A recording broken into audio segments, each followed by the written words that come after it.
Kevin. Hey, Kevin. How are you doing today? Doing swell, sir. And you? It looks like you got a Christmas cocoa cup going on there. You know it. Got the coffee on the ready for an exciting webinar. It's going to be a fun one. Yeah, me too. Let's see what happens. It is literally one of my favorite topics, so I'm not going to spoil anything out the gate. But something we talk about very often, and obviously has such a huge impact on, how your audience resonates with you, and ultimately building those relationships and those connections with your audience. So, yeah, definitely a lot of value going to be shared today, and going to drop some knowledge bombs. Excited for that. Welcome everyone to our digital marketing quarterly event. Got a very exciting topic to talk about today, and an amazing speaker. So we'll be getting started in just a few minutes here. Feel free to drop in where you're from, and where you're visiting us from on the webinar. And yeah, looking forward to getting kicked off shortly. See a lot of the people live streaming on YouTube.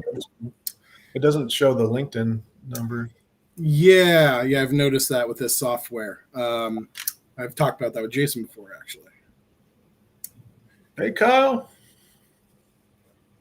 Kyle's it's cool. It's funny. We haven't done the over the chat overlay. I think it's kind of dangerous. That's why, even especially since you never know. That's definitely something that you could get in some trouble. Oh, hey, Daniel. Hey, Daniel. Let me take off. I like that overlay. Actually, that's kind of cool.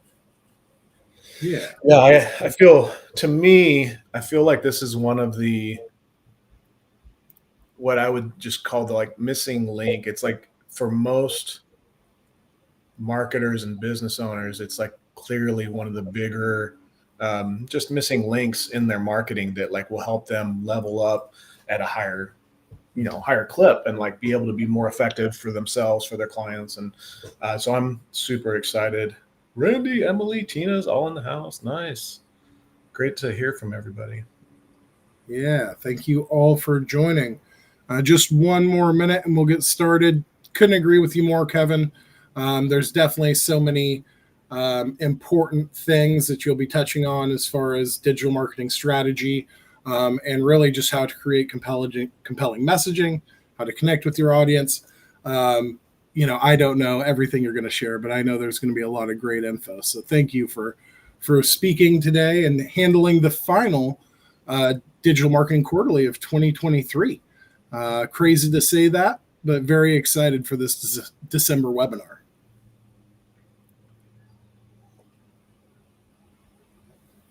All right, and let me know when you're thinking we're good to go, Kevin, and people can obviously shuffle in as things get going here.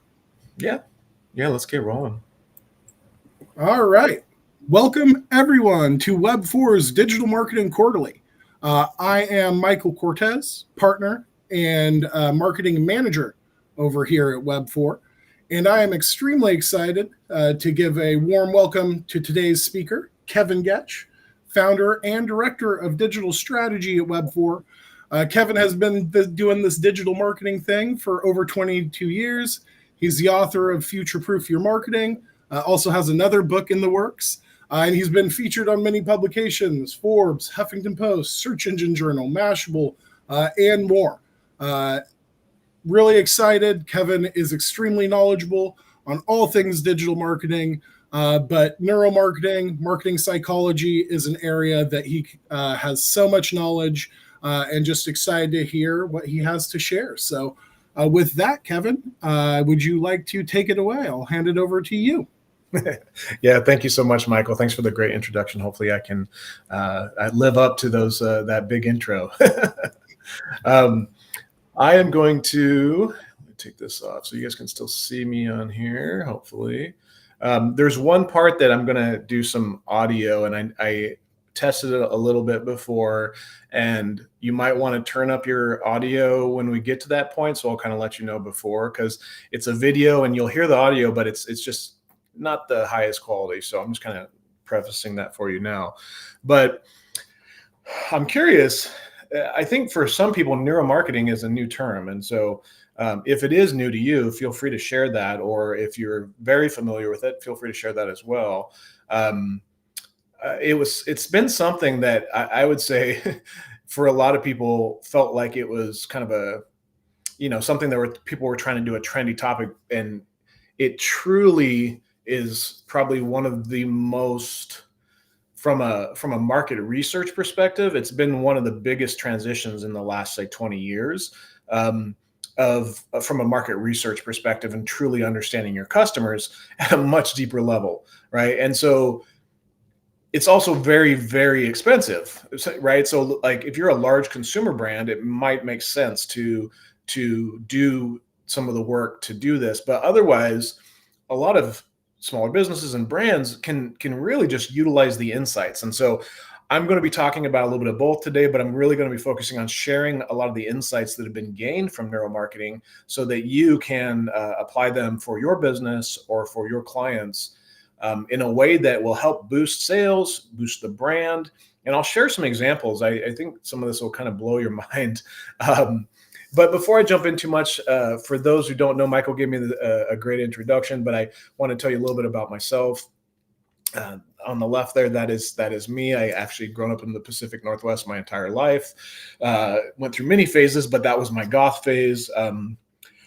Many people don't know this, but like I barely graduated high school. I wasn't like most likely to succeed or anything like that. Like I literally barely made it out of high school. I needed 12 credits to graduate my senior year. I went to outdoor school, summer school, night school. I did all these things to literally make it. And I barely skimmed by. I had a teacher that like basically gave me like an eighth of a credit. They're like, I got you. And they basically took care of me so that I could graduate because they saw how hard I worked. But, and that's my family, my wife, Jennifer, and our two kids, Mariah and Brandon, and then our two dogs up top. That's Blaze and Knox. You see Knox with the head turned to the side. One of the other things I'm really passionate about is martial arts. I've been doing martial arts since I was 12 years old, on and off for many years. This is a grappling competition I competed in earlier this year, took second place. Something I truly enjoy. You can see that guy, we were calling him Thor all day because like he's just huge. But that's what you get for being in a larger weight class. And this is my work family. So these are the people I get to work with every day, and just an amazing group of people. As Michael pointed out, I published the book Future Proof Your Marketing, which is really interesting. I almost wish I would have published it like this year, because like everything that I talked about in that book at that time is now coming to be. So all the things that we kind of talked about from an AI perspective, really it was about Future Proof Your Marketing was about positioning your business in a way that it would not only be successful now, but it would be prepared for the coming AI revolution. And so it's very timely and very applicable to this last year. I mean, it's more than that, but for a lot of people, it's the last year. And then I'm working on a book that's more of like a personal book called Give, Grow, and Be Grateful. And so I'll be sharing more on that later. But so that's a little bit about me. Before I jump in, I want to just kind of lay the foundation. So what is neuromarketing, right? And simple way to explain it is, imagine neuroscience and market research had a baby. That's neuromarketing, right? So neuromarketing will actually use like fMRI, EEG, facial coding, eye tracking, and biometrics, and actually understand physiological, brain, nervous system, like all the different responses to the marketing, the advertising. And the reason this is so important is that once you start to understand yourself better, understand the human brain, how we work, you realize that there's only so much in your consciousness that you are aware of as you're doing things, right? And there's they say it's around 5% of the time where we're in conscious mode, and 95% we're kind of in autopilot, right? We're just going. And so when you ask audience members or customers, and you ask, and get research, they're giving you kind of explicit information that's in their own conscious purview. But a lot of this information isn't necessarily something that they would know to tell you or out the gate. They're not, you're not aware of some, you're not aware that your heart is pumping all the time. That's not something that's like in your consciousness until you focus on it, right? So there's a lot of things that are happening that can be uncovered in this when people see advertising, they see different messages, and it can allow someone to better understand their customer. And how the messaging actually resonates with them. But it's ridiculously expensive, right? So I'm going to give you a quick example. And I think it's one of the most popular examples. I think everyone knows. It's kind of why I chose it, is the whole Pepsi versus Coke debate. And back in like 1975, the year I was born, that's why I remember it, Pepsi did a taste challenge. And, they showed that doing a blind taste test, people preferred Pepsi. And it was like, okay, well, why is Coke selling so much more than Pepsi? And later on, I think it was in the early 2000s, a neuroscientist, it was kind of curious to them of like, okay, why is this the case that even though people prefer the taste of Pepsi, that Coke has a much larger market share, they have more sales. And so they actually went through and they went back to some of those participants that participated in the study. They hooked them up to an fMRI machine, and it's hard to drink in a fMRI machine. So they had to like hook up tubes and stuff so that they could drink and see the taste of that and all that kind of stuff. So what's funny though is when people just got Coke or Pepsi and they weren't told what it was close to 50-50. Like I think it was about 50% preferred Pepsi, about 50% preferred Coke. And what was more groundbreaking though is when they told them the brands, when they told them what they were drinking, the numbers jumped drastically into Coke's favor. It actually went to like, I think it was like 66 to 33% or something like that preferred Coke over Pepsi. And they could see what specific areas of the brain were actually being activated when they heard the brand name and when they heard these different things. So they could tell. And once you start to understand kind of our dopamine, our reward system and some of those things, you start to understand that that's kind of an anticipation of reward and how that impacts the way we think about things. And so literally by anticipating, just by our experience of something, our way of experiencing the brand is partly the anticipation of that. So Coke's brand tastes way better than Pepsi. So as people were experiencing this and they're tasting it, their associations, their thought of reward and their anticipation of reward was much higher with Coke because of their brand image, because of the brand work they had done than Pepsi. And so when you think about how powerful, I mean, that is how powerful brand can be, because you're creating a reputation within the mind of people, which is going to elicit a response to your brand. So what's interesting about this is, as I said, it would be for most businesses, even a lot of the larger businesses, it wouldn't necessarily make a lot of sense to get fMRI machines and run these large studies and do all this stuff. But it is totally applicable and fairly, I would not say easy, but it's fairly accessible to utilize all these insights. In fact, what I'm going to give you today is a framework that I think will put you ahead of probably 90% of people out there, because people tend to look from one vantage point when they're working on creating an experience. And they're creating an ad, they're creating a landing page, whatever it is that they're working on, they have kind of their vantage point. And I want you to have this framework that we utilize internally that will help you with this. And so the reason this is so powerful is your customer should always be at the center of your marketing strategy. And if you're not aware of these insights and you're not applying these insights, then you're missing about 90% of the understanding of your audience. And I'll walk you through why I say that. But the reasons I think that this is really important is it will help you more accurately inform your strategy, right? There was a study done, or actually using neuromarketing and actual research techniques through, I think it was Lay's potato chips. And they basically found that their strategy that the strategy they were using wasn't effective for their target audience. And so they were able to change that and figure out what was more effective for their target audience. So if you're sending this messaging out there all the time, it doesn't matter if you know where your customer is. If your messaging isn't resonating with them, it's not going to matter, right? So you want to make sure that you're creating messaging that resonates with them. You're creating an experience, a product, a brand that resonates with them. And there's just a lot of limitations of traditional market research. There's a lot of benefits too. Don't get me wrong. I think it's extremely valuable, but when done in isolation or done on its own, you're only kind of pulling in the explicit information, and you're really pulling in maybe like 5, maybe 10% of the information you need to create better messaging, better experience. And I think for me, the biggest thing is creating an exceptional customer experience, right? Meeting your customers' needs at a higher level, because a lot of times the way I look at customers, the way I look at anything is like it's a relationship. And if you're not meeting that needs, that relationship isn't going to continue. And so when you start to better understand the customer's needs, you can better meet their needs, right?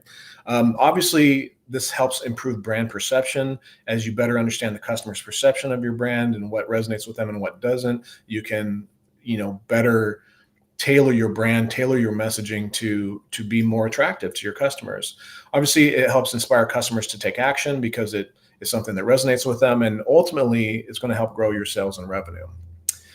This was actually a study done by Harvard, and this is kind of goes to what I was saying about traditional market research, because their study showed that the conscious mind, and they basically they went through all these things as far as purchases and information in the consumer, basically, and trying to understand how they process information as part of the purchase process. And the conscious mind was only about 5% of the time was being utilized. And it was really focused on like the logical, explicit information in the ads, trying to kind of weigh some of those things. But 95% of purchases are actually made in the subconscious mind. So if you aren't thinking, if you're messaging that what you're doing isn't actually focused on this, you're missing the larger portion of the iceberg, right? So this is where I would ask you to turn up your audio a little bit, and hopefully it'll work. This is about a 3-minute video, and I think it's a great, very illustrative, and will be eye-opening for a lot of people as far as understanding how our attention works, which is a big part of marketing. So let's go ahead and get into that. And I'm going to turn up my audio all the way, and then I'm going to be quiet for about 3 minutes. This is just so good. I'm going to have this Hershey's Kiss under this cup, and the object is for you to pay attention and follow along and try to guess which cup the Hershey's Kiss is under at the end.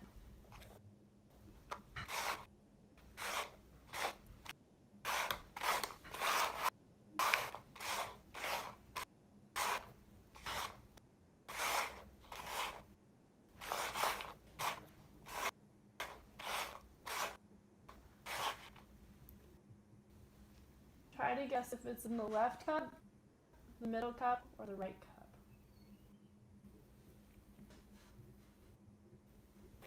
Let's check the left cup. The middle cup? If you guess the middle cup, you got it right. So now we're going to make it a little more complicated. I've added an extra pair of hands, and I've added additional colors here. But that's only to distract you from the pink cups. The pink cups will always have, one of the pink cups will always have the Hershey Kiss underneath. So let's get started.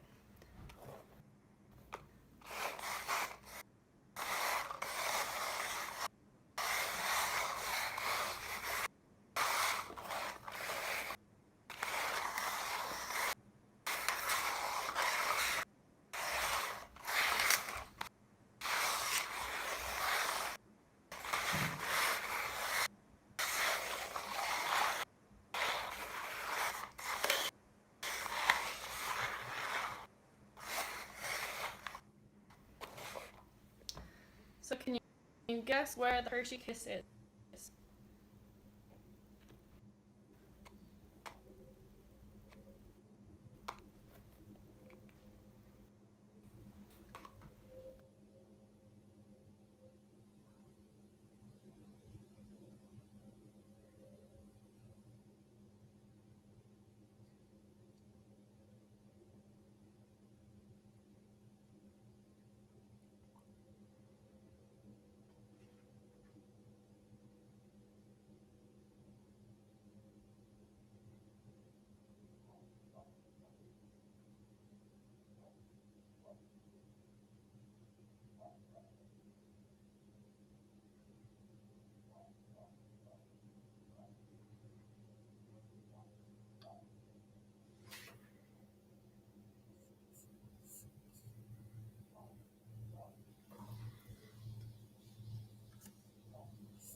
All right. So I'm curious if you have a chance, if anyone actually saw the duck on the first round. I never saw it, but now I do. And I think these selective attention tests are very, I think it's a great way for people to understand. We think we see reality, and we think we're reporting exactly what happened, right, to people. We know this from eyewitnesses that not being very good, people's memory of these not being very good. But when it comes to our own way of seeing things, we very much think that they're accurate, right, of what we see.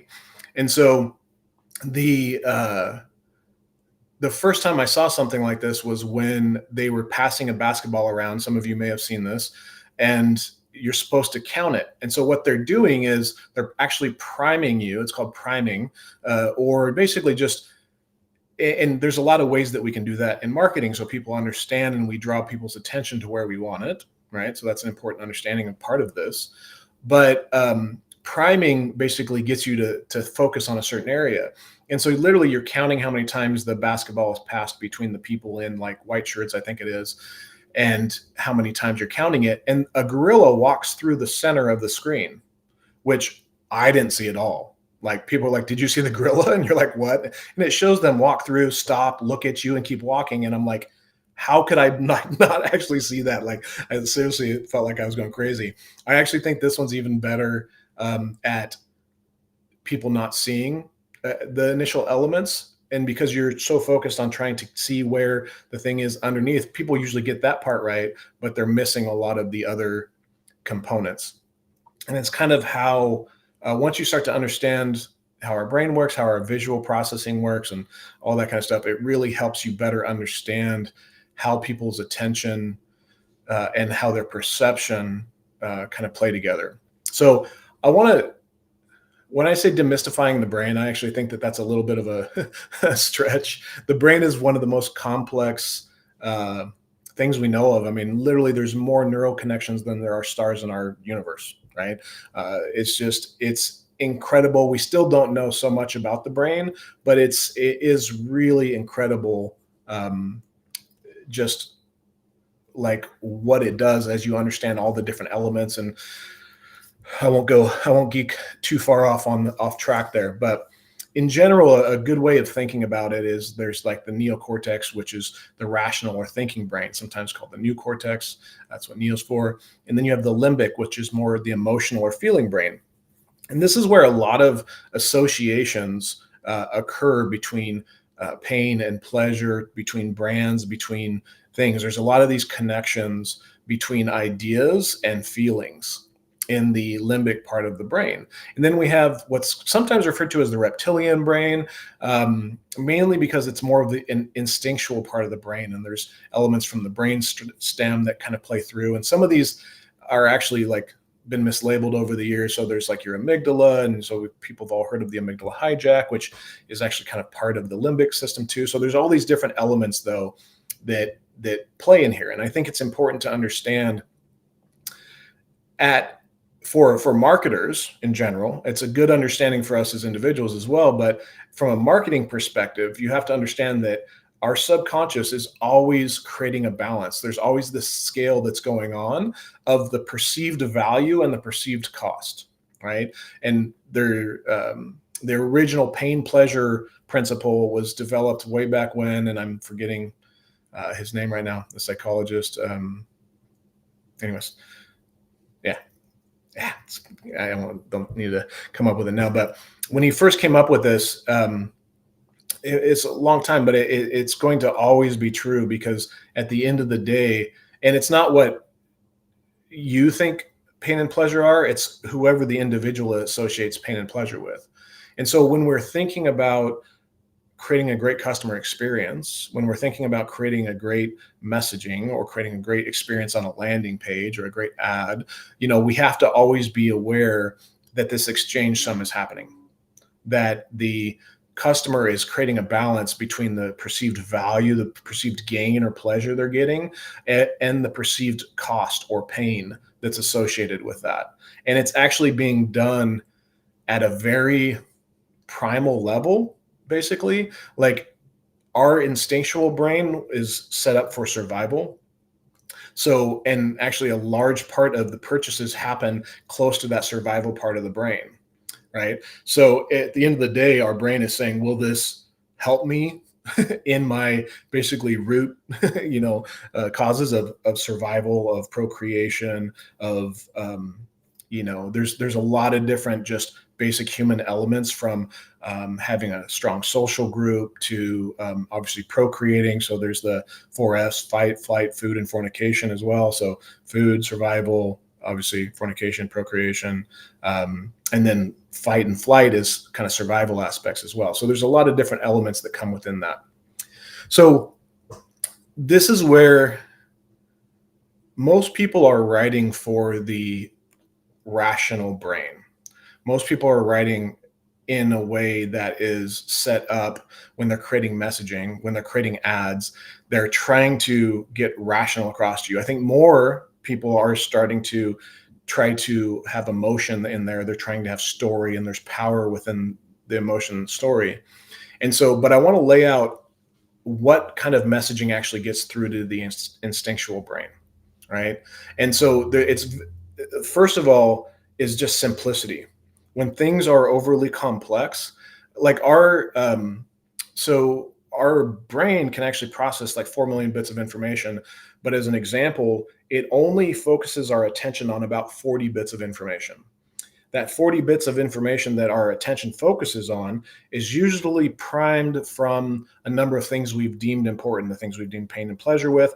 And so it narrows our focus down to these things that we have associations with, that we deem important, right? If we don't deem it as important, our subconscious isn't going to pull as much attention to it or purview to it. And so messages that get through to the subconscious are simple messages. And obviously repetition is key in the larger scheme of like branding, simple and repetition, and then emotional, right? So a lot of the brands that are creating like larger branding campaigns, they're literally focusing on like one emotion they want you to feel during that process, so that you associate their brand with some kind of emotional connection, like Coke was, right? So emotional connection is huge, and emotional connection can be done in a lot of different ways. Sometimes story is a very, very powerful way to, there's a lot more I can go into story. It's not today, but story is, there's two things I would say are, these take a little bit more time, but story and questions. So questions guide our attention. It's like priming kind of, right? When we ask a question, it naturally draws someone's focus to an area. And another one is stories. And the reason stories are so powerful is because when you tell someone something explicitly, they have this big barrier up that's kind of like their rational brain saying, does this make sense? Are they trying to sell me? Like, what is their motive? There's all these different things they're doing. But when you tell a story, the person experiences the story in their own way. They're actually experiencing that story, and they're telling themselves the message from that story. So you didn't tell them the message. You told them a story that has a message as part of it, and then they got the message. They came to that message conclusion on their own. And so because of that, they actually experience emotion more. There's a lot of things that are actually very, very powerful about that. Another element is when I say self-centered, the subconscious brain is very self-centered. It's about survival, right? It's at the end of the day, it's like, how does this benefit me, right? And so I see this all the time, and at the highest levels, businesses talking about themselves, right? It's like you going to that party and you're meeting someone, and all you do is sit there and talk about yourself the whole time. You already know that that's not going to be effective, right? You already know, I mean, you should know that that's not going to be super effective if you're just talking about yourself the whole time.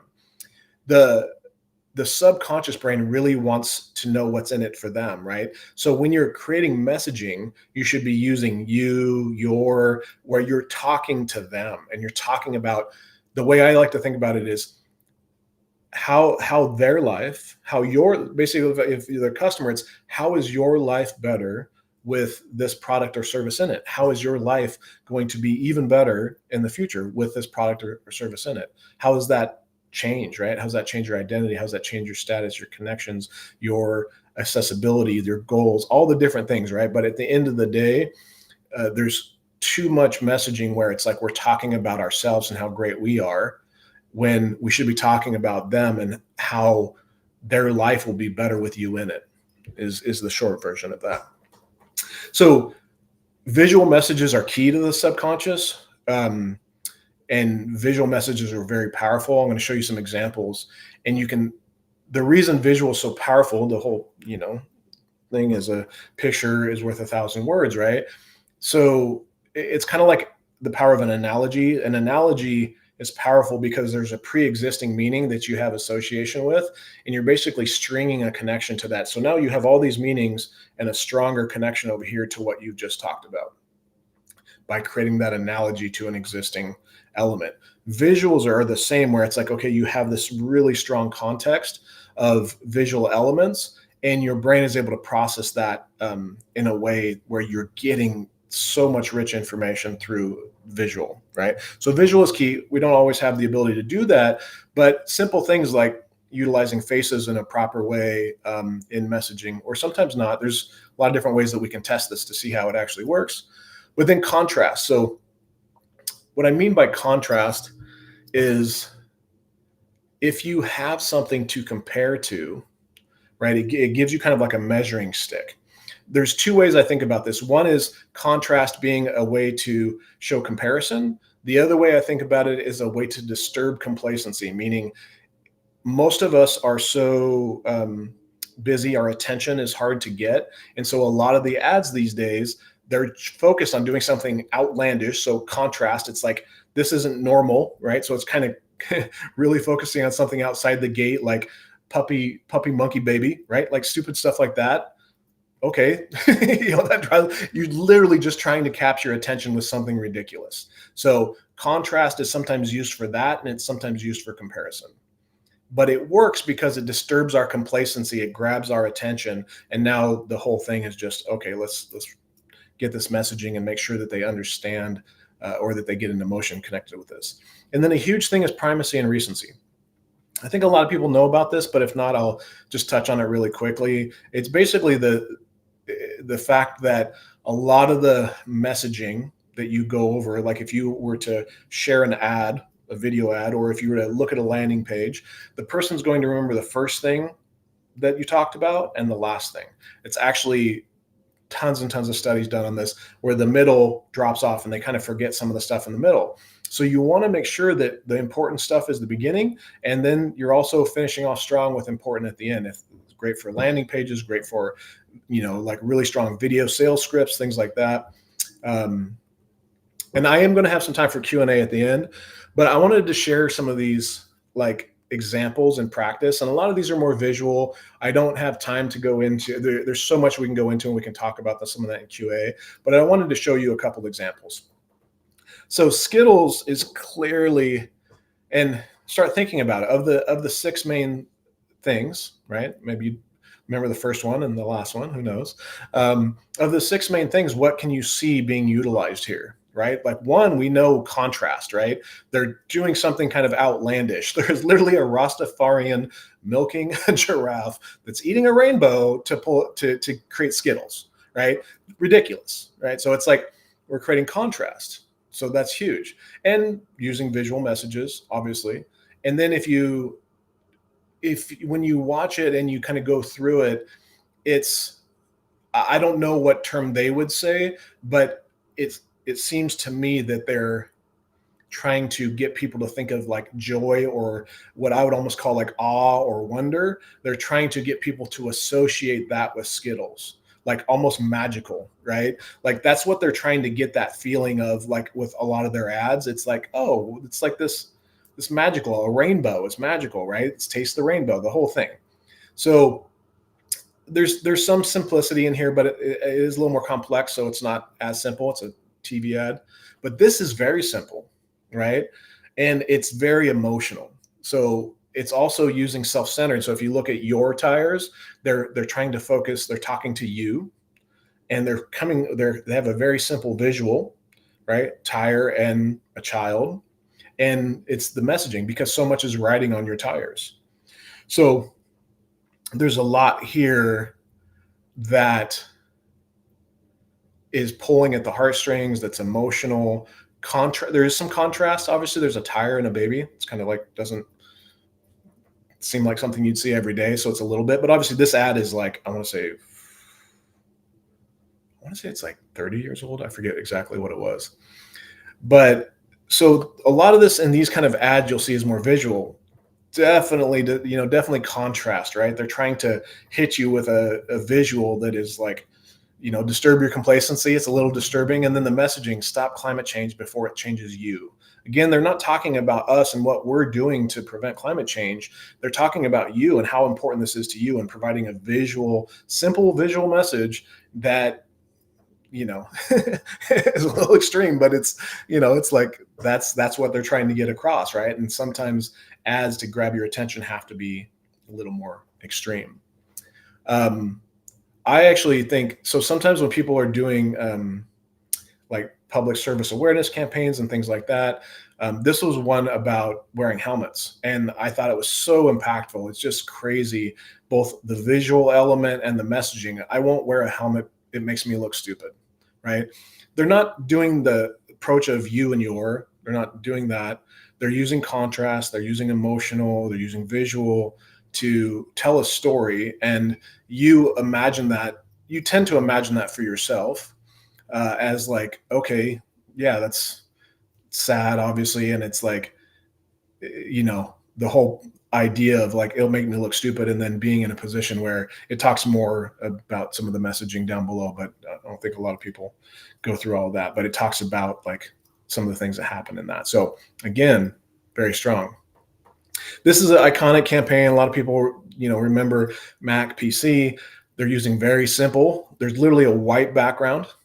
They're using visual, and they're using kind of faces and people because there's identity. And so they're trying to attach, it's kind of like an analogy where they're trying to attach certain identities to their brand, so that you look at this other and you contrast this brand with this idea of a person's identity, and this brand with this person's identity, right? And it's super, super effective campaign because of its simplicity, because of what they did. And then obviously, Google Pixel's trying to recreate the same thing, just using their phones with their somewhat hilarious best phones forever campaign, where they're constantly doing comparisons, where, it's almost copying, it's literally copying the same idea, just using the phones and having them communicate back and forth, right?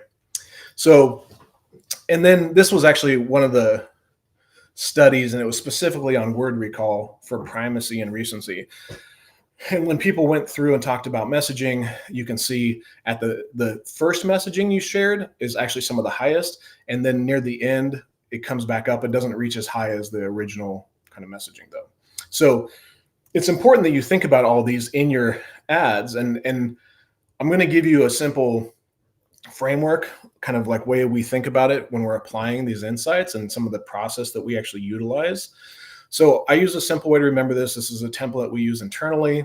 You're more than welcome to screenshot it or take a look at it and utilize it as a reminder. But I call it pain, claim, pleasure, brain. When we're thinking about the experience for the customer, we need to first understand what is their pain. We didn't go into the 6 human psychological needs in this one because we just recently, I think Trisha did a great job of covering some of those. But we need to understand what is their pain. What are they experiencing? Loss, frustration, anxiety. We talk about FUD. What are their fears, uncertainties, desires, decision-making, right? And so there's questions down here that we ask ourselves. So what pain does the customer feel, right? Which psychological needs are being negatively impacted? Is it their need for certainty? Is it their need for significance or importance? Is it their need for connection, for love? And then how does it impact all those things, right? Time, financial, love, certainty, variety, safety, progress, growth. How does it influence all those? And then claim. This is a critical component where a lot of businesses don't really understand what their X factor is. And if you don't understand what your X factor is, your customers don't understand what your X factor is. At least most of them are going to.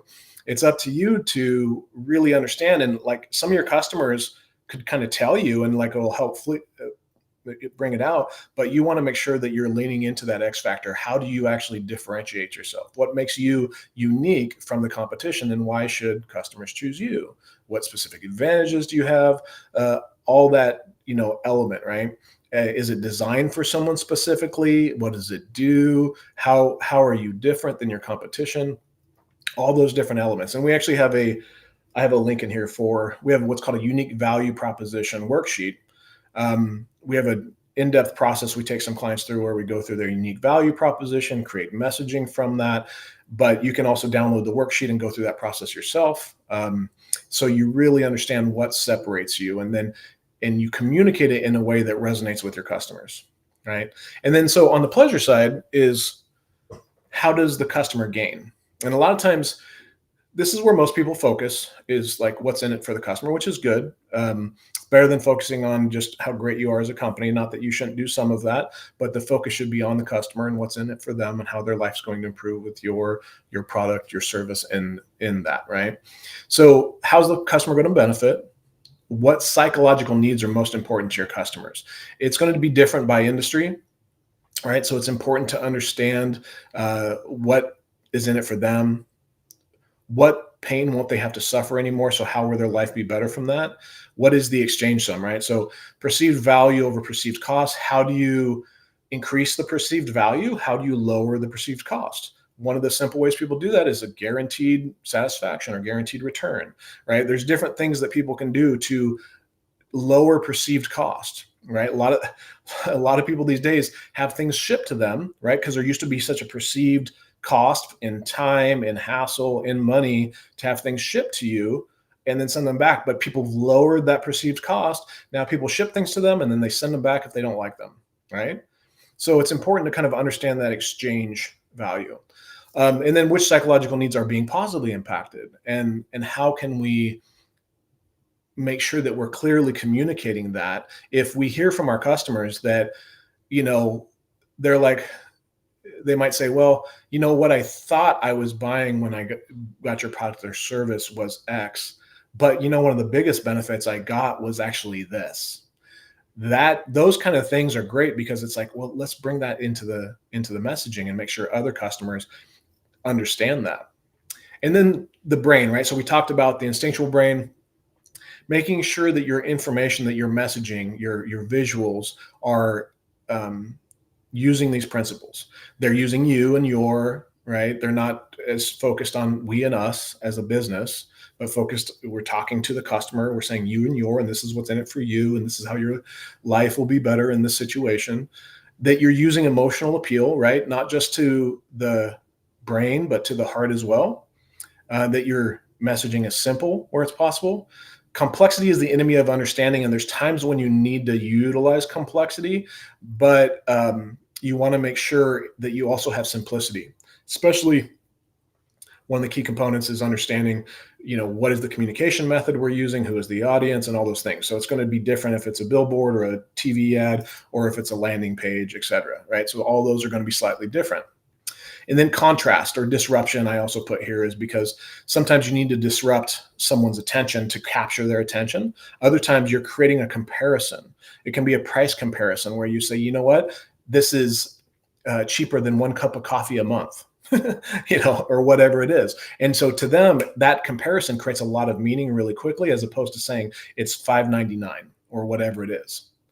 Making sure that we're utilizing visual storytelling where possible, and that we're thinking about primacy and recency and how that messaging comes to play in the beginning of the experience and near the end, if it's a video, if it's an ad, if it's a landing page, etc.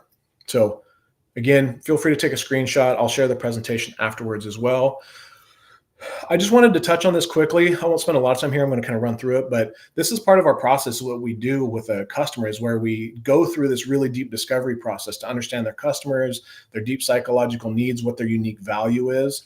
And then we brainstorm and we work on specific messaging and specific visuals and all the different elements. And then we come up with a recommendation. We implement that, and then we A/B test it, because everyone thinks their baby's cute, right? So I love that saying. Everyone thinks they have a cute baby, but so when you have an idea, we're not just saying here's our idea we came up with and it's great. We actually want to measure that, and so we'll get objective data by doing like A/B tests to see how does this perform compared to the existing landing page or the existing messaging on the homepage, or sometimes it's much more granular than that. So what's cool about this is when you go through this process and you get all this information, you get these very deep insights that you objectively test and find are relevant and impactful for your customers. And you've got these objective information because you've seen conversions growing, right? So here's an example where we actually saw over 2 times as many leads just by changing, like, I want to say it was probably about 15 words or so total, where it's like we changed primary messaging on a homepage, and we were tracking conversions, and we had an experiment going on where some people saw the existing messaging and other people saw the new messaging, and literally went from a 3.47% conversion rate to a 6.52% conversion rate, which is, I want to say 187% growth or something like that in conversion rate, and obviously more than twice as many leads. So what's cool about this, though, is once you objectively test that, you can start to vertically align some of this throughout your whole entire business, right? So everything from the very beginning stages of marketing, then through to sales, customer service, if it's retention and loyalty kind of programs, all those different elements, it can start to be vertically aligned. Then customers go, wow, from the get-go, they really understand me, and they don't have they don't get hit by the recognition, well, that marketing understood me, but when I actually get into the process, clearly that didn't continue through here, right? So the whole way through the process, it's like they get me, they understand me, they take care of me the way I want to be taken care of, they touch on the concerns that I have. It's like they already knew the concerns before I even brought them up, right? So it's that deep rapport, but you're continuing it throughout the whole entire process. Now, I think it's important to touch on ethical considerations quickly. There's a lot, honestly, in my opinion, and a lot that has been done wrong with this information, and a lot that will continue to be done wrong. So the number one is just manipulation of consumers, right? If you look at most of our technology and social media and all the different elements, they've been optimized in specific ways to maximize our attention on device, to do different things. And they're definitely using a lot of these kind of principles to apply this in a way that isn't always necessarily in our best interest, right? And now I'm not one that takes away personal responsibility from people, and I think that we have our own personal responsibility as well. But we also have, as organizations, like, we wouldn't help an organization that wasn't aligned with what they say they're going to do and what their mission and vision are, and then what their actions are, right? So if they're actually doing something different, they're portraying one thing, but then they're not actually delivering on that for the customer, right? That shouldn't be someone who continues to do this, but it can be used to create a much better relationship with their customers, better messaging, all those things. But just like most things, food can be good or bad, fire can be good or bad. There's all these different elements. This can also be used negatively. And then when you put gas on the fire, like with AI, there's manipulation at scale. And this is truly, to me, one of the largest concerns I have, is leveraging AI and the insights, the neuro insights, to manipulate at scale on an individual level, right? If you know exactly what someone needs to hear, and you can do that at scale, but individually to each individual, that there's a lot of problems with that, let's just say. And I think that that's one of the bigger areas we need to kind of be aware of and be concerned of as we continue moving towards. And I'm positive about AI and our ability to leverage that for a lot of good, but there's also, again, a lot of potential negative with that as well. So I mentioned this before, the unique value proposition worksheet. If you could just go to web4.com/resources, we have a number of different resources on there. You'll see the unique value proposition. If you want to download that, there's a worksheet you can just kind of go through on your own, and help you create a little more compelling. You start by creating kind of an elevator pitch to how you would describe yourself in a way that helps you stand out. But then ultimately you want to take that and turn it to more customer facing. So the elevator pitch might be more talking about yourself. Like someone asked you in an elevator, what do? You would answer them. But then you turn it into primary messaging by turning that to a customer where you're talking to a customer, and now you're using your language, things like that. I wanted to open it up for Q&A. I know I went through a lot right there. Um, anyways, thanks, Michael, for popping back. Hopefully I didn't go too long. Looks like I'm good on time. Perfect timing, Kevin. Yeah, so much insights packed into just 1 hour there. That's amazing. And thank you for touching on so many important principles of marketing psychology and sharing that with the audience. That is great. Yes, we are open for Q&A. So feel free to start dropping any questions you have in the chat. Looking forward to handling those if you have any. I see. Thanks, Cynthia. That was sweet. Cynthia mentioned just one reason why we're a Web4 client. Really appreciate that. Yeah, no, I saw that and I made sure to respond on LinkedIn because we definitely value that partnership and are extremely grateful for you attending the webinar to listen in. Awesome. That's awesome. So I guess I have a short question. You've talked about it.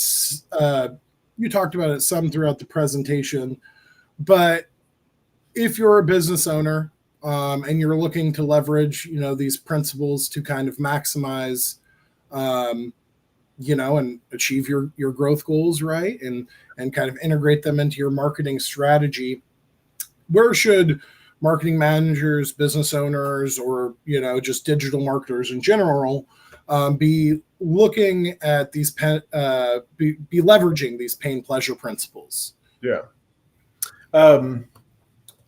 So I'll give the simple answer that I would think would be applicable to a lot of business owners, and then I'll give a little bit of more of a complex answer for those who want to do a deeper dive and really apply this. And I think you can go back and watch the video where I talk about kind of the application of some of these things as well to provide a little more context. But at the simplest level, for like a small business owner, one of the things I see right out the gate is I'll ask them simple questions like, if someone asks you in an elevator, you're at a conference or something, someone's in an elevator and they ask you, well, what do you do?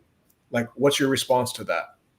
Right? If your response is, oh, we sell lumber, it's like, okay, so how do you think you could say that in such a way that illustrates a lot deeper emotional connection, your actual target customer, how you're unique in that, your passion around that. So you can say it in a 1 or 2 sentence, like short, unique value proposition that's boom. And then how do you pull from that primary messaging that then would be utilized, customer facing primary messaging when you're out talking to customers, so that you can very clearly show your passion, show what ultimately you do, the impact you have for your customers, for society, all those kind of things. And a lot of people forget about the why. And I like the saying is, that people don't buy what you do, they buy why you do it. And so you want to make sure that you're kind of communicating that through what you're doing from a small business. So I'd say download the unique value proposition worksheet, start there. For those who want to dive in deeper and like you're a marketing manager, it's a little more complex, things like that, where it's like you want to take your company's messaging marketing experience to the next higher level. There's so much to understand about the consumer and the individual. And like, there's a number of books. There's the Molecule of More. There's how emotions are made. Her name is Dr. Barrett. I forget her first name off the top of my head. Yeah, there's a few others that are basically like, these are scientists explaining a lot of the information so that you understand like our reward systems, how we create associations, pain, pleasure. There's another book that's called, and it's close to Lieberman. I'm trying to remember their name, but it's one of the things that actually shows kind of the contrast in our systems. I can't think of his name right now. It's Daniel Lieberman. Yeah, that sounds right. Yeah, I think it's Daniel Lieberman. I'm like looking on my books right now to see if I have it. I don't have it on this list. So anyways, I like to dive into specific scientists and like read their research so that I understand the technical aspects too. And I think it's important to do that if you're at a deeper level and understand, how these things actually resonate with the customer at a deeper level. And then it's really about understanding how you apply that into your strategy as a whole, right? So it's like, once you get really clear on your customer, you understand and like love your customer at a deeper level, you're so passionate about what you're doing, and then you align your strategy around that. So you know them deeper than anyone else, any of your competitors. You've created messaging, you've tested that so that you know it resonates with them, and you're making sure it's in the right places and times where your customers are at, and then you're monitoring and measuring that. So now you can kind of adapt. You have your finger on the pulse of your customer, so you have feedback loops where you can continually like listen to your customer and take action when needed. Now you have that. When I talk about future-proof your marketing, that was the basic idea is if you have this in place, not only will it be successful now, but you'll position yourself to always be successful in the future because you'll be able to adjust and adapt more quickly. So the reptilian or instinctual brain, that worksheet, the pain, claim, pleasure brain, is a great little checklist to go through when you're creating a landing page, when you're creating a homepage or content, and you're thinking about how are we touching on this? Are we using comparison in this? Are we, touching on the pain that customers have experienced and they're worried about experiencing with you? And so you kind of put that out front. So there's all those different elements. And I think we just miss a lot of that. So I could keep going on for a while, but I'd say those are the two kind of points I would look at it from, is like from a business owner and from like a marketing manager trying to get to the next level. There is so much you unpacked in there that I'm sure there's a lot of questions just on many of the principles you just touched on and how to leverage it. So if you do have questions, we offer 3 free hours of marketing strategy consulting. Just drop us your info. Please get a hold of us. We would be happy to go deeper into these principles we're talking about and how marketing strategy, primary messaging, and many of the proprietary processes at Web4 can help your business achieve the results you're looking for. And please download the unique value worksheet that Kevin mentioned. Scan the QR code to get the link there. This webinar will be available on YouTube after. We will be sharing it with everyone that signed up, registered via Meetup. If you didn't register via Meetup, feel free to drop us your info at our Get Started form, and we will make sure to send that info to you as soon as possible. I am excited for our January webinar where our own Jason Wright will be speaking on conversion rate optimization and how to maximize or make the most out of your website traffic to drive leads, sales, and your revenue. Thank you, Kevin, for the amazing presentation. Thank you all for attending, and have a great holidays, everyone. We will see you next month. Cheers. Bye, everybody. Thanks again, Michael. I appreciate it. Thank you, Kevin.